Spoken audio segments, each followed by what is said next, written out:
여러분, 세상에는 선점 효과라는 것이 있습니다. 먼저 자리를 잡은 사람이 더 많은 기회를 얻고 더 많이 유리합니다. 실제로 저의 처형이 신도시에서 요가원을 개업을 했었는데 그 동네에 요가원이 없다 보니까 이 선점 효과를 톡톡히 누렸었습니다.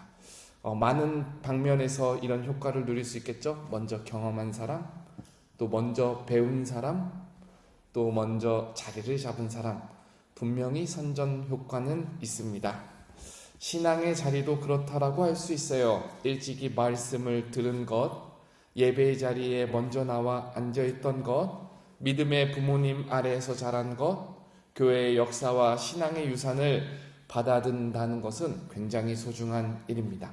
분명히 하나님의 축복이고 분명히 하나님의 은혜입니다. 그러나 동시에 성경은 우리에게 경고합니다.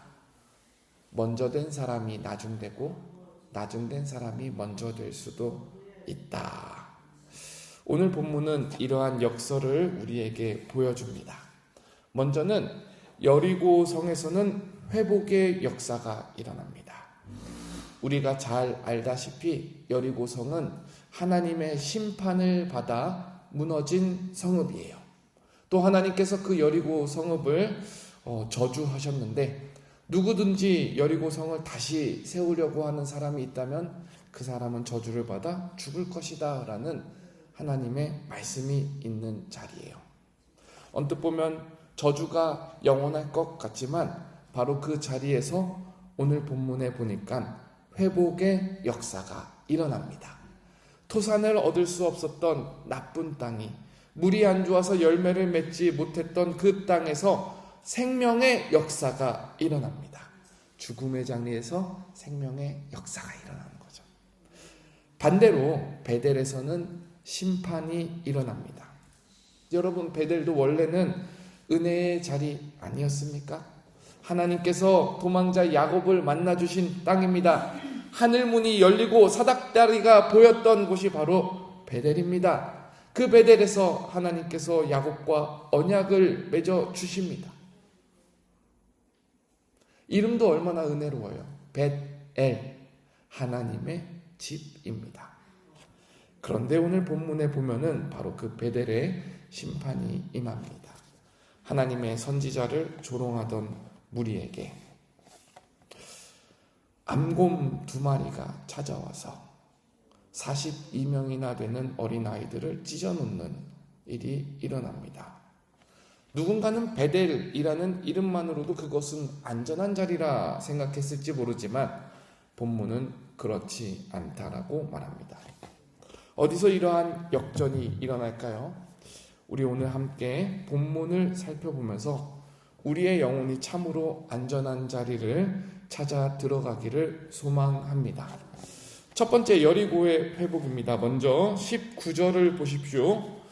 그 성읍 사람들이 엘리사에게 말하되 우리 주인께서 보시는 바와 같이 이 성읍의 위치는 좋으나 물이 나쁨으로 토산이 익지 못하고 떨어지나이다. 엘리사가 사역을 시작했을 때 여리고에 머무르고 있었는데요. 여리고 사람들이 하나님의 사람 엘리사에게 나와서 자기들의 문제를 말해요. 그 문제가 보니까 이 성읍이 지리적으로는 참 좋아요. 위치적으로는 굉장히 좋습니다. 겉으로 보기에도 괜찮아 보입니다. 그런데 문제가 물이 나쁘다라는 거예요.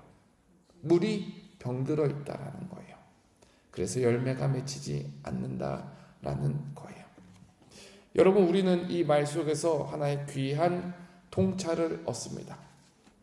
겉으로 괜찮아 보일 수 있으나 속은 썩어 있을 수 있다.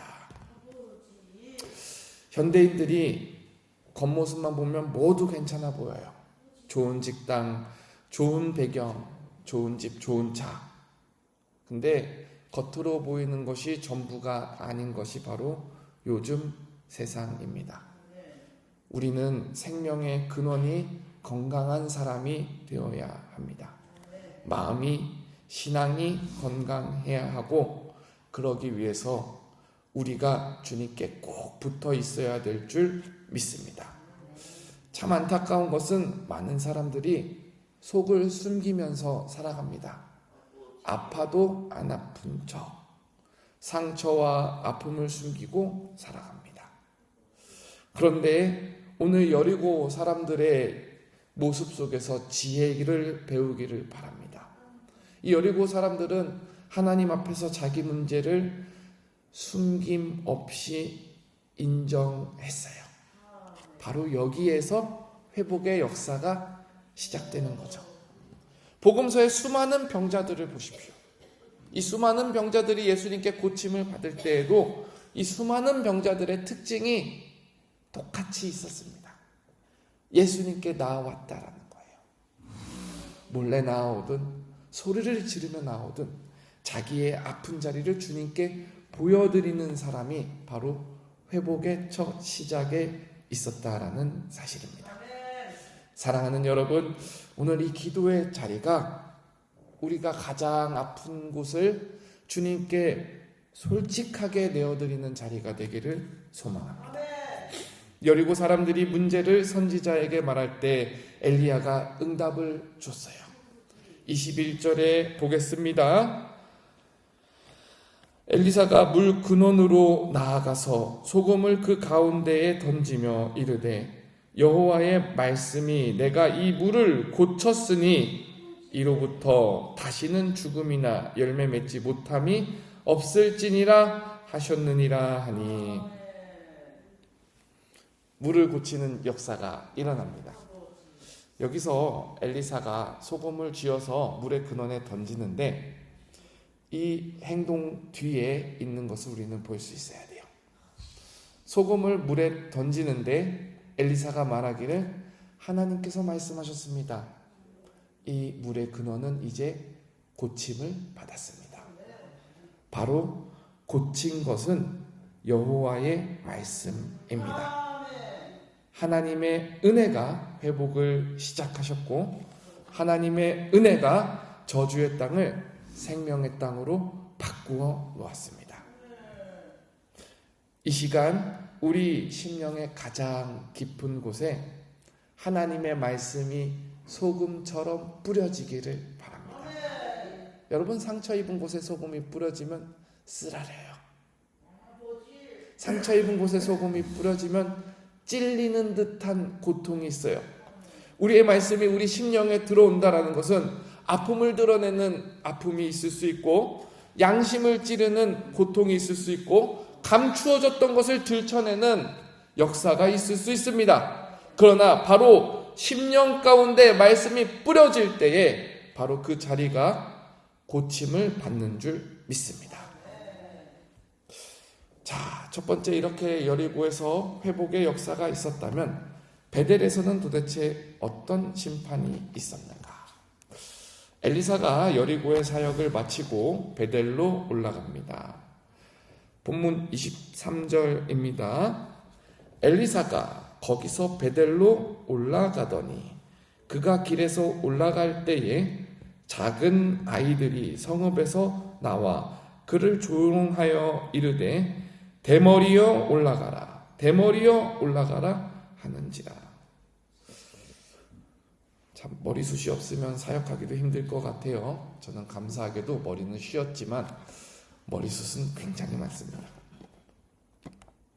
24절 한번 이어서 읽어드리겠습니다.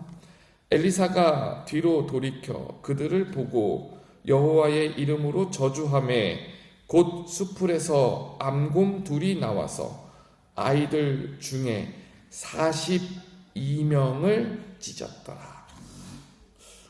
솔직히 이 장면을 보면 많은 사람들이 좀 불편하게 느낄 수 있어요. 아니, 아이들이 대머리라고 놀릴 수도 있지. 대머리라고 놀린다라고 해서 하나님의 사람이 저주를 할 수 있나? 그렇죠?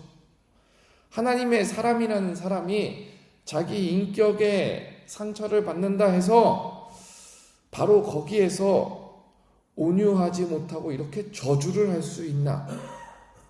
또 하나님 선지자가 저주한다고 해서 암곰 둘을 그 자리에 즉시 보내서 수많은 어린아이들, 42명이나 되는 어린아이들을 찢어놓을 수 있나? 너무 가혹한 거 아닌가? 솔직히 이렇게 받아들이실 수 있습니다. 근데 제가 여러분들 이러한 오해가 없도록 여기에서 말씀에서 굉장히 중요한 두 가지 포인트를 짚어주겠습니다. 먼저 어린아이들이라는 표현입니다. 우리가 보통 어린아이들이라 그러면 우리 집 아이들처럼 한 유치원생에서 초등학생 정도 생각하기 쉽습니다. 근데 성경에서 말하는 여기서 어린아이들은요, 청소년에서 청년부 정도 생각하시면 됩니다. 그러니까 사리분별이 다 파악이 가능하고 혈기왕성한 세대, 적어도 15, 17살에서 20대 초반까지를 가리키는 단어가 바로 어린아이들입니다. 두 번째로 이 어린아이들이 했던 말이 있죠. 대머리야 올라가라. 대머리야 올라가라. 이것은 단순한 외모 비하가 아닙니다. 여러분, 여기서 올라가라라는 말이 있죠. 근데 지금 우리가 어디를 읽고 있어요? 열왕기하 2장 마지막 본문을 읽고 있어요. 그럼 성경을 피신 분들은 열왕기하 2장에서 무슨 일이 일어났는지 한번 눈으로 보십시오. 무엇이 올라가는 역사가 일어났습니까? 엘리야가 하늘로 들려서 올라가는 역사가 일어났어요. 엘리야가 하늘로 들려서 올라갔을 때 사람들이 혹시 회오리 바람 타고 엘리야가 갔다가 어디 떨어져 죽은 것은 아닌가? 선지 생도들이 막 찾으러 다녀요. 엘리사가 말합니다. 야, 너네 그럴 필요 없어. 하나님께서 데려가신 일이야. 누가 올리신 거죠? 하나님께서 올리신 일입니다. 아무래도 이 소문이 온 사방에 다 퍼졌나 봅니다. 그러니까 베델에 사는 젊은 청년들이 엘리사를 보자마자 저기 엘리야의 후배, 엘리야의 제자라는 사람이 왔네? 그러면서 놀리기 시작하는 거예요. 한 명, 두 명이 아니라 집단, 베델의 모든 청소년들이 다 모였다 해도 과언이 아닐 정도로 많은 청소년들이 모여서 야, 너도 한번 너 스승처럼 올라가 봐봐. 그게 진짜야? 거짓말하지 말고 사라져버려. 우리는 너가 하는 말 원하지 않아. 하나님의 역사 믿지 않아 하면서 베델의 청소년과 청년들이 대머리야 올라가라, 대머리야 올라가라 하면서 선지자들을 박해하는 모습입니다. 하나님의 역사를 불신하고 하나님의 말씀을 거절한다라는 집단 행동인 것이죠. 근데 여러분, 이 일이 어디서 일어난다고요? 벳엘. 이름은 하나님의 집이에요. 역사적으로 보면 은혜로운 장소입니다. 근데 하나님께서 베델에서 이런 심판을 펼치셨던 이유가 있어요. 그 은혜로운 장소가 세월이 지나면서 북이스라엘 시대가 됐을 때 베델이 바로 우상 숭배의 중심지가 되었습니다. 여로보암 왕이 베델에다가 금송아지를 세워요. 그리고 그 금송아지를 보고 이것이 우리를 애굽에서 인도하여 낸 여호와다 하면서 금송아지를 숭배하게 됩니다. 수십 년 시간이 지나면서 베델은 하나님을 경배하는 사람들이 자라난 것이 아니라 하나님을 경멸하는 사람들이 자라난 온상이 되었습니다. 이것이 바로 베델의 비극이에요. 은혜의 기억은 있는데 은혜 앞에 엎드린 사람은 사라진 것. 신앙의 전통은 있는데 하나님을 경외하는 마음은 사라진 것.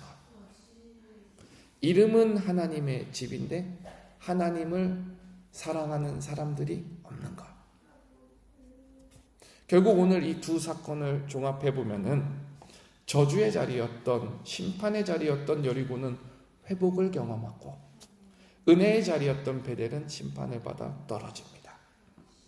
그리고 이것은 남의 이야기가 아님을 우리는 알 수 있습니다. 역사는 되풀이됩니다. 먼저 된 자가 나중되고 나중된 자가 먼저 되는 일이 반복돼요. 예수님의 시대를 한번 기억해 보십시오. 예수님 시대에 유대인들, 대제사장들, 서기관들, 바리새인들 누구보다 말씀을 먼저 받았습니다. 누구보다 성전에 가까이 있었고 누구보다 율법을 지키려 하는 사람들입니다. 근데 그 사람들이 예수님을 눈앞에 두고도 하나님의 아들을 알아보지 못합니다. 무엇이 문제입니까? 경건의 모양은 있지만 경건의 능력이 없으면 바로 이렇게 되는 거예요. 그리고 이러한 일은 오늘날 한국 교회에서도 얼마든지 일어날 수 있습니다. 그러기에 우리는 경건의 능력을 사모해야 합니다. 함께 기도하기를 바라요. 주님께서 우리의 마음을 새롭게 해주시기를 구합시다. 말씀 앞에 우리의 심령을 내려놓기를 구합시다. 마음을 닫지 말고 열어야 합니다. 그리고 성령께서 우리 마음 가운데, 기도 가운데 강권적으로 역사하실 때 저항하지 말고 순종하는 우리가 되기를 소망합니다. 쓴물이 단물로 바뀌는 은혜, 병든 근원이 생명의 근원으로 고침받는 역사가 오늘 저와 여러분의 삶 가운데 일어나기를 간절히 기도합니다. 우리 함께 눈을 감겠습니다.